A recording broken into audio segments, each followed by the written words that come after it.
Hi everyone, and welcome to my winter TBR. I am very, very excited to be discussing all the books that I want to read this first quarter of 2026. And I want to talk about all of my New Year's resolutions and my reading resolutions. If you don't know, my name is Lindsay. I post all kinds of bookish content and seasonal content, and I am very excited for this year of reading because there are definitely some new types of books that I want to get into this year, and this winter TBR is going to kind of reflect all of the books that I want to get into in 2026. So for my first reading resolution for 2026, it's that I want to read 65 books in 2026, which is a little bit ambitious for me because this year I just read 62, but reading 62 books really didn't come that hard for me, and I got into a pretty bad reading slump over the summer, and I just really wasn't reading very much. So I think that if I really set my mind to it, I can read 65 books and just focus on really getting into some audiobooks as well. I think I can really nail that goal. I'm excited to challenge myself. I know that there are a lot of people out there who kind of just like choose like a lower reading goal so that way they can meet it, and that's what I usually do, but I actually really want to challenge myself and make it like a fun goal to achieve and something that is like successful for me. But if I'm going throughout the year and I'm not reading as much, I might just lower my goals so that way I don't get too stressed out about the goal and feel the need to read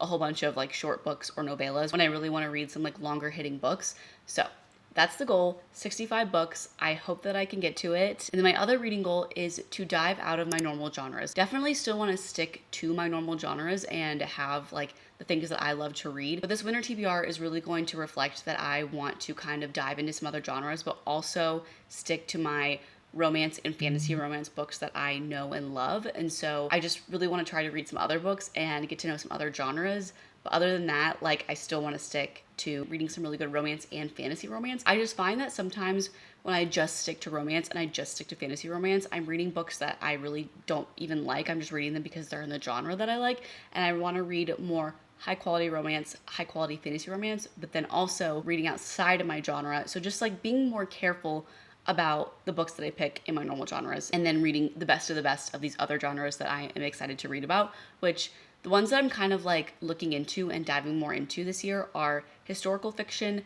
and thrillers. I tend to not read either of those. I've read a few in the past that I really liked, but I want to really get into those genres and see what that genre is all about, especially with the best of the best books. So now that I kind of told you what I want to be reading this year, let's get into the winter TBR and how it kind of reflects that type of goal. So I really don't know too much about any of the books that are in my winter TBR, just that they're like very popular and have really high ratings, which is what I look for in a book. So I'm going to kind of go genre by genre into my reading goals. So my first genre is historical fiction, and the first book that I want to read that's in the historical fiction genre is The Frozen River by Ariel Lawhon.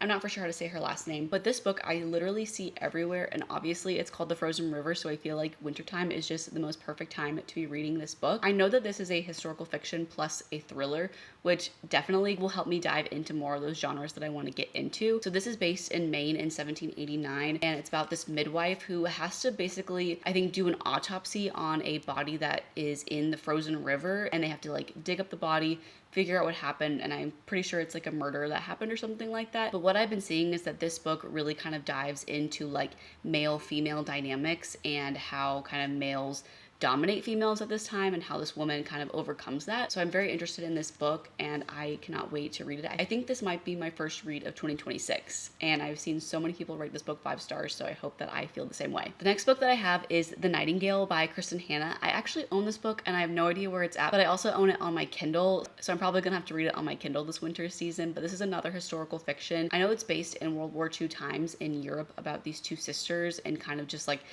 over time and like their generational trauma, but that's all I know, and I think that's all I want to know going into it. I read one other Kristen Hanna book, which was The Woman, and I absolutely loved it. I thought it was an incredible read and an incredible historical fiction novel. So I'm excited to dive more into her books, and I know that so many people love this book, so I cannot wait to read it. So those are my historical fiction reads, and then now I want to get into my fantasy reads. So I tend to read a lot of romantasy, but I also want to dive into some high fantasy this year, and so to reflect that, I am going to be reading The Will of the Many by James Islington.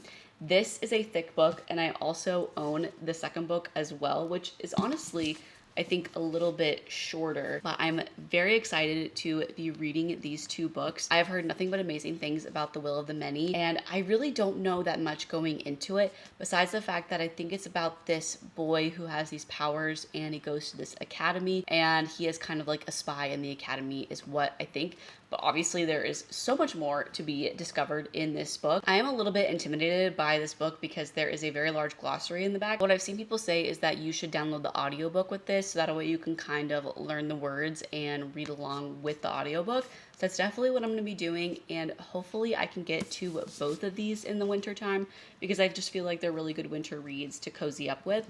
And I'm excited to get into them and dive more into the high fantasy world. This is going to be a trilogy, and I don't know how long it'll be until we get the third book, but at least I'll be prepared with these two books. So getting back into my romantasy, I have chosen The Second Death of Locke. All I know is that this is a romantasy, and a lot of people have said that this is one of the most romantic books that they have ever read. So I am excited to get into this. I don't know anything else, and I just honestly think I'm going to love this. I really haven't seen very many people talk about this book, but the few that I have really loved it, and I just cannot wait to read this. It looks like it's right up my alley. And then another romantasy that I have is The Wolf King by Lauren Palfreman, I think is how you say it. I don't know much about this one either. I think it is an arranged marriage situation. The woman gets captured and there is a wolf king. It just sounds like something that I'm really going to like. And I know that there's 2 books out. I don't know if it's going to be like a series or a trilogy yet, but I know that it's on Kindle Unlimited, so I'm excited to get to this. And you know, I just read Mate this past year and I loved it. So I love anything that has to do with werewolves. I don't know if this is necessarily a werewolf situation, but I'm excited to read it. And then the last book that I have in the fantasy genre, I actually don't know if it counts as a fantasy, and it is Conform by Ariel Sullivan. I know that this is a dystopian future book, so I put it underneath the fantasy genre because it's an otherworldly type book, but I don't know if anybody has any like magical powers or if there's any magical creatures in this book. I know it's a dystopian romance, and it's the first in the series, and there are no other books out, which is very unfortunate, but I've seen so many people rate this book 5 stars, so I'm excited to get to this. I haven't loved a dystopian since like the Hunger Games era and the Divergent era, so I'm very interested to have another dystopian book and hope that it lives up to the hype of like the Hunger Games and Divergent and all that whenever I read them in middle school. So now getting into the romance genre, I absolutely had to have a few romance books on this TBR because I love romance. It's my most read genre and it just like feels so good to go back to. The first book that I have is Now Back to You by B.K. Borison. This book doesn't come out I think until like mid-late February, so I'll have it to look forward to at that time. But it's the second book after First Time Caller by B.K. Borison, which I loved that book. I know this is about 2, I think, rival meteorologists, and it's kind of like a workplace type romance, which sounds really fun and something that I will love. I absolutely love B.K. Borison's writing. I just read 2 of her books this past December and loved them, and obviously loved First Time Caller, and I really want to get into more of her books and read the rest of the books that she's written. So this is definitely one that I want to get to this winter season. And then the other romance series that I want to get to is the DC Stars series by Chelsea Cutro. I have been seeing this series all over my For You page on TikTok, and I've been wanting to read it for a very long time, but I have been saving it for the winter season because they are all hockey romances, and I think that they're all interconnected standalones. I actually tried reading this series this past summer, but I was like, no, this is definitely a winter book for me. Like, I want to read hockey romances in the winter and save like summer romances for the summer because I just like to read with the seasons.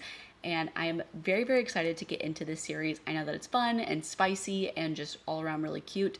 Sounds like something that I will love and something that I probably will want to read in between each of like my hard-hitting like historical fiction and fantasy books that I'm reading, because I definitely need like a palate cleanser, and so I think that these will be a perfect palate cleanser, and then I'll kind of like know the world, know the characters, and kind of can keep going back into them throughout the winter season, which is kind of like my goal, to use it in between each of those books, so that way I'm not reading all these heavy-hitting books all the time. So I'm excited for that. They're all on Kindle Unlimited and I cannot wait to read them, and I think that they are going to be just perfect for me and what I like. So next I have literary fiction. I actually forgot to mention this is another genre that I want to get to in 2026, and I've kind of already started diving into it in 2025. So the first book on my winter TBR I actually already read, but I did start at the beginning of winter, like the very first day of winter, which was My Friends by Frederick Bachman. This is actually kind of more of a summer book, like they're on the beach a lot in this book, but I loved this book so much. And actually Frederick Bachman is the only author I have in my literary fiction like TBR for the winter time, because I just want to read as many of his books as I can. After I read at Beartown at the beginning of December, and now we have finally read My Friends, and it was phenomenal. This is a book just about friendship, obviously, but it follows our main character, Louisa, and she's an orphan. She has just lost her best friend, and she is on the run from her foster home. And there is a painting that she has been obsessed with for such a long time, and she's an artist herself. And so she wants to like see this painting in person, and there's actually an art auction going on by where she lives. So she runs into the auction, breaks in just so she can see this painting for the very first time, and she actually runs into the artist of the painting and has like a brief moment with him, and then really gets to know the story behind this painting, and she kind of figures out her passion for life. There is so much more that goes on in this book, but I do not want to spoil you. But this was one of my favorite books of 2025, and it's definitely going to be on my top 10 list whenever I post that. But I love this book. It deeply, deeply moved me, and Frederick Bachman is just an incredible author. And I cannot wait to read more of his books, which is the next few books that are on my literary fiction TBR, which are the second two books after Beartown, which is Us Against You and The Winners. So like I said, I read Beartown at the beginning of December, and this series is just about like this whole town that is obsessed with hockey and how it impacts them. But then there's also a very large tragedy that happens in the book, and you see how each of these characters and this whole large cast of characters reacts to this tragedy and this kind of like scandal that happens. And it's just so interesting how he writes these characters and what they go through, and just how the human experience impacts so many people. And I just absolutely loved it. I loved his writing, and I cannot wait to finish this series and read more of his books, because they are definitely something that I want to be reading at this winter time, especially because they're kind of like around hockey. Like I said, this is more of a summer book, so if you wanted to save this for like summertime, if you are a mood / seasonal reader like I am, but still highly recommend this one, and highly recommend the Beartown trilogy. And then the last genre that I have on my winter TBR kind of list is the thriller genre. So I'm actually listening to a thriller right now on audiobook, and it's The Only One Left by Riley Sager. And this book is about a home health nurse who goes and helps take care of a woman who is elderly now, but she has a past of everyone thinking that she murdered her family, but there was never any evidence found that she murdered her family. So she never went to prison, and this home health nurse also has a past of being accused of murdering her mother. So they kind of pair them up, and now they're kind of like figuring each other out. And it's been very interesting so far, and a little creepy, and I'm excited to finish this thriller, and that will be my 62nd book that I will read in 2025. And then the other two thrillers that I have on my list, the first one that I have on my list is The Mad Wife by Megan Church. I really don't know anything about this book. I think it's about like some 1950s housewife, and she's a little crazy, I think. I know that it was like the Barnes & Noble book club like monthly pick one month in 2025, and so I saw a lot of people reading it and rating it high, but also being like confused just like by the book. Not like confused in a like that they're confused by it, but they were like, what the heck just happened type of vibe with the book, which is exactly what I'm looking for in a thriller. So I'm excited to read that. And then the other thriller book that I have is Gone Girl by Gillian Flynn. I have never read this book. I know that it's one of the most popular thrillers, I think, of this generation. And when I was researching thrillers, this thriller, I guess, was what really like took the thriller genre in a whole new direction, with kind of like unreliable narrators and things like that. But I know that this is about a husband